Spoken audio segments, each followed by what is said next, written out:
True packaging professionals do not quit. You must have resiliency. Let me explain. Quitting in this packaging space is not in our vocabulary if you truly want to be a successful packaging professional. Now, in this fast-paced world of packaging, innovation and the ability to adapt is critical for professionals to really face these challenges head on. This is not for the faint of heart.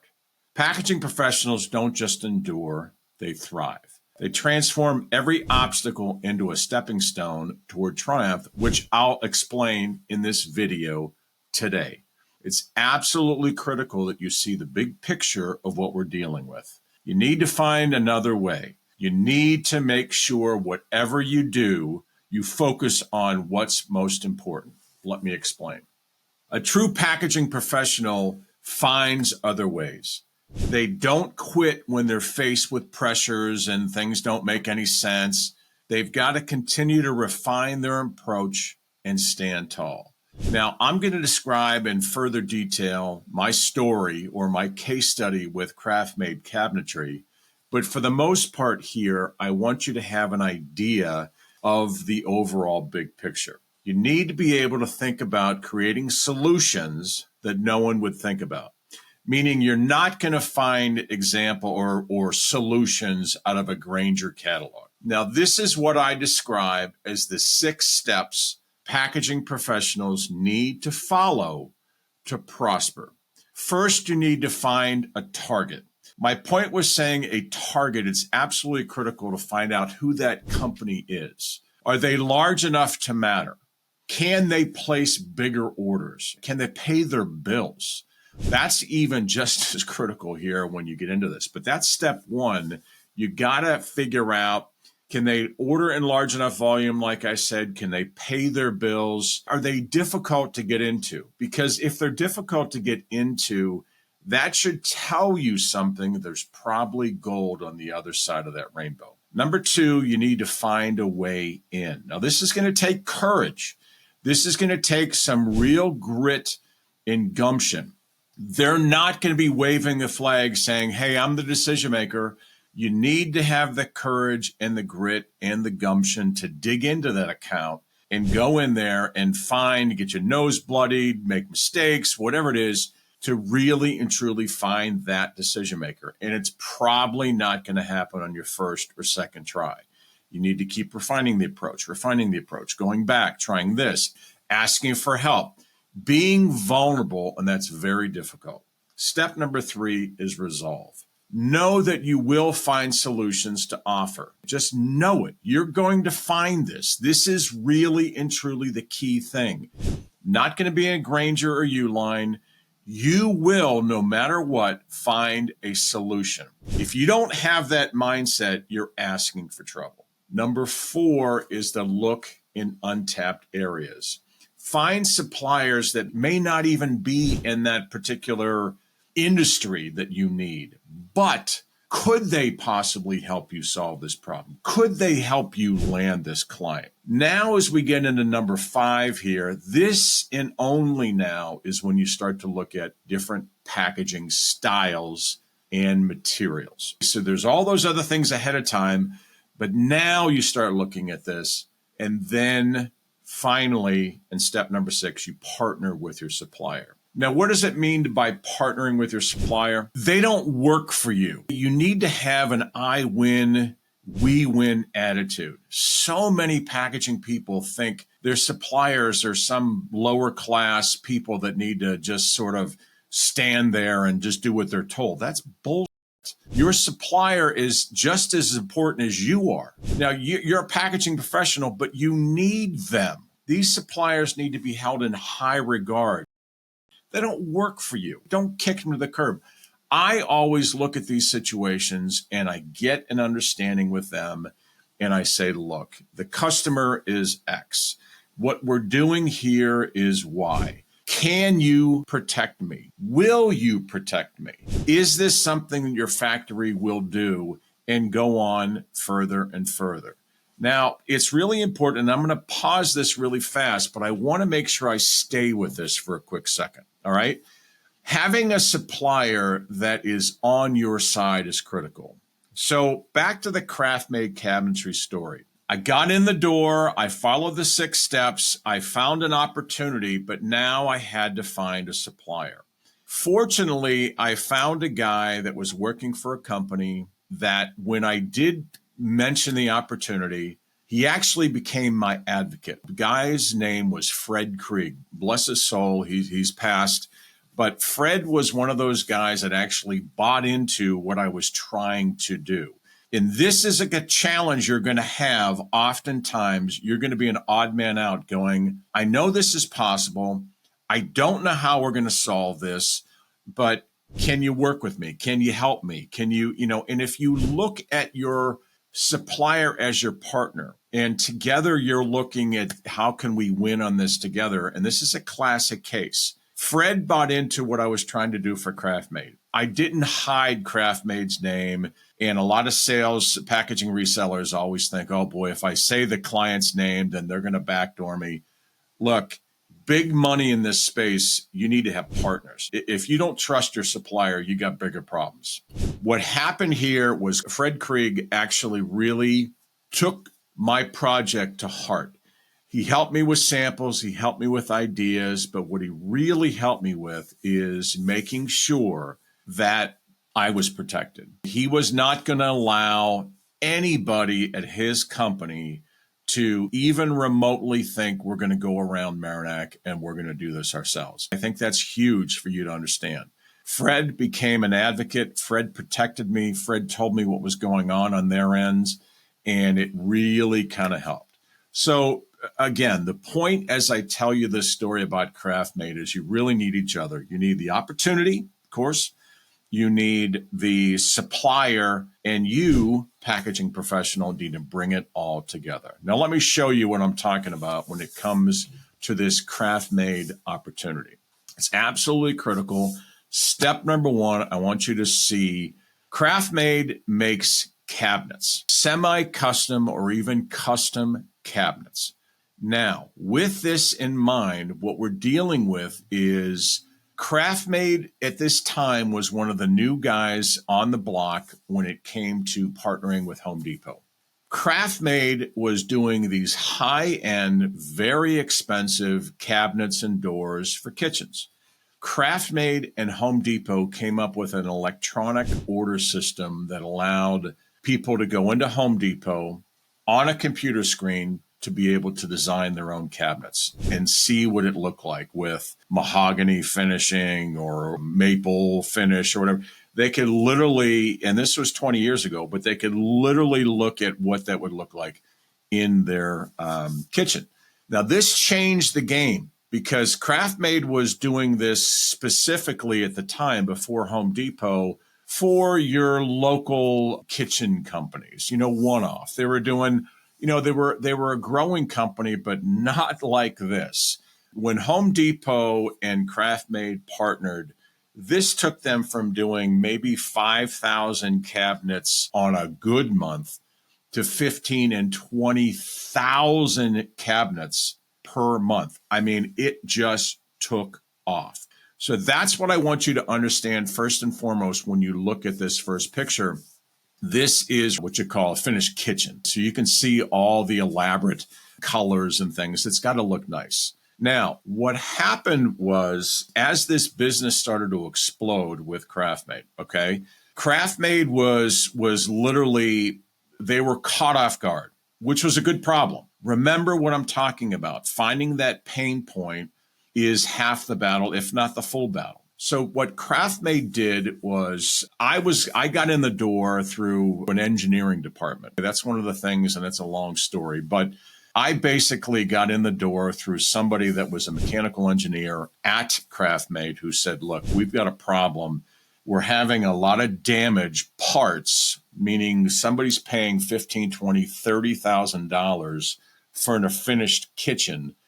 And by the time those finished cabinet parts get to the other side before shipping, they're scratched. Now, that took a long time to figure out where this was happening, but here's where it was happening. On one side, just imagine this factory from left to right. It was all under one roof. Now, Here's what we're dealing with. They would finish the cabinet doors and whatever it is of the wood and stain it and paint it or whatever on one side of the factory. Then they would load all those parts and components up onto a cart. Now, we had to kind of go through this to figure out where this is happening. They had to load this up onto a cart and begin to push it down the line. It was literally like on a cart, pushing it to the next section of the factory. With that in mind, somebody was pushing these. They didn't have anything automated. They were pushing. People were hurting their backs. These cabinet doors were getting scratched even as they went down the process. Now, what they did, and these are the next picture here I want you to see is really kind of how they were moving the wood. It was their own handy-made, or they were buying stock, I guess you could say, carts, and then plowing these pieces of wood on there. And it was just a real mess. So what we came up with, and I think this is really important for you to understand, was once we discovered where the pain point was, and it was in conjunction, it was in the intersection of somebody pushing these. Okay, so you had a human part of this where they're pushing this 1,500 pounds of cabinets and cart down the manufacturing line. It was silly. They didn't even have an assembly or rollers or anything like that. The other part was that when you package wood on wood, wood is very abrasive, especially when it's rubbing up against other pieces of wood. There was no way they had anything to separate the cabinet doors, so oftentimes one was scratching the other. So what we came up with, and this took a long time, but this is part of this, we came up with how could we, at least the solution we thought of is how could we possibly make a new cart? Now, I'm not in the cart business, and this is really important, but working with Fred Krieg and the supplier, he was able to put me in touch with a cart manufacturer. So together, somebody made a cart. Then Fred was in the plastic business. What plastic, and it's called plastic corrugated, and it's really important that you understand. Let me pause this again. Plastic corrugated is like corrugated paper, but it's made out of plastic. And because it's made out of plastic, you can keep making it thicker and stronger. But remember, because it's plastic, plastic was non-abrasive when it came to going up against wood. If we made it strong enough, meaning if we were able to take plastic sheets and somehow fasten those to a cart, we could do two things. Number one, we could keep the wood pieces separate, allow the paint to dry, keep them from scratching. We also could eliminate a lot of weight on that cart. Remember, the cart itself with Kraft Made was real heavy-duty steel, and then they'd throw all this wood on there. When we were able to eliminate and use plastic corrugated and then use much lighter yet stronger aluminum versus like rigid steel in a car, we were able to eliminate half of the weight. Eliminating half of the weight. The point I'm getting at was thinking outside the box, working with my supplier. He didn't work for me. We worked on this together. If I won, he won, we all won. So his part was the plastic corrugated. That was Fred's business. My business was to bring it all together and sell it to the customer. I hope you like this content. If you want more of it, I put together a specialized packaging alliance, a group of packaging professionals, if you will, that are in different facets of this industry. We talk strategy, sales, and marketing. I'll also be answering your questions. If you want to join, click the link below. Now, what makes this just as important on my end, Fred and the welder that made the cart and everybody needed me to close the deal. And that's important. It doesn't do us any good if I'm not able to sell it. So I needed to be able to, if nothing else, get with a customer and see how much this was costing them, meaning what was the true cost, not just in dollars and cents. Yes, there was a dollars and cents part, but you had a lot of people in the factory that had workers' comp claims, and workers' comp claims are very expensive. Lower back, you've got all kinds of neck and shoulder and back issues that linger. and losing employees at a time when they need every employee, all hands on deck, right? So the point is that together we took our time, and then I worked with Kraft Made to find out how much this is really costing them. And that was the critical piece. If my cost was $500 for a fully loaded cart, meaning the welded cart and the plastic and the assembly, but I knew the real cost the real pain point for Kraft Made was in the neighborhood of $1,500 easily, because I knew how much pain they were going through from a workers' comp situation. So I was able to easily double and literally set, if my cost was $500, I could sell it for $1,000, knowing that Kraft Made would definitely go for it because they were saving $500 roughly. So, and that's where the real critical piece came together. If you notice, we all worked our part in this, and that's why it's critical as a packaging sales professional. You need to understand you need your suppliers and you need the customer, but they need you as well to close the deal. So to wrap up the Kraft Made story was, once we proved the concept with one cart, then what really made this take off was we made these carts like a train. We made it, and you can see the picture here, where now these carts could be connected together, then connected with a tow motor. And then that tow motor could pull these things down the line, no longer using somebody's back or neck or workers' comp claims. Those that were eliminated. And the cart with wheels were very seamless, very light, but very strong. And they were able to move down the entire process, and it was a win. Now, here's the moral of the story. You're not going to hit on every Kraft Made. Your job as a packaging professional would have multiple things going on at one time. You're not going to hit every one, but if you hit one, most likely, and here's the important thing to grasp, success leaves clues, and that's not BS. Kraft Made, because they had this problem, the light bulb went off to me. Well, there's other cabinet makers in the country, right? Marinac and Masco and some of these others. And sure enough, they had a very similar problem, and I was able to work directly with them. Very similar. Now, that's why it's important to always be taking notes and always have multiple opportunities that you're spinning in different states of completion. You might have one that's a newbie that's just starting out and you're just kind of evaluating. You might have something that's almost a completion like a Kraft Made. You may have a new project that's halfway down the line with Moen Faucets. Whatever it is, as a packaging professional, it's your job to have those plates spinning. And finally, because I worked a relationship with Fred Krieg and his company, we partnered together. We looked for more opportunities together. They trusted me. I trusted them. They didn't backdoor me. They became my partner. That's why the supplier and packaging rep relationship is so critical. All too often, 95% of the packaging professionals right now treat their suppliers like crap. That's not you. If you want to be successful in this space, you need your suppliers as much as they need you. Does that make sense? So the moral of this story here from a packaging professional is use the 6 steps that I mentioned before. Find the opportunity, be able to penetrate that account and get a decision maker, be able to bubble to the surface who that contact's going to be there. Then you begin to locate a supplier. Then you locate what type of packaging. Remember, step 5 is when you start looking at packaging items. You don't start with a packaging item, try to fit a round peg in a square hole or a square peg in a round hole. You have to get to that step 5 or you're going to waste your time. Then you got to be able to partner not only with a client, but partner with a supplier to get you to the end game. Does that make sense? Now, I hope this is helpful. I went through a lot here.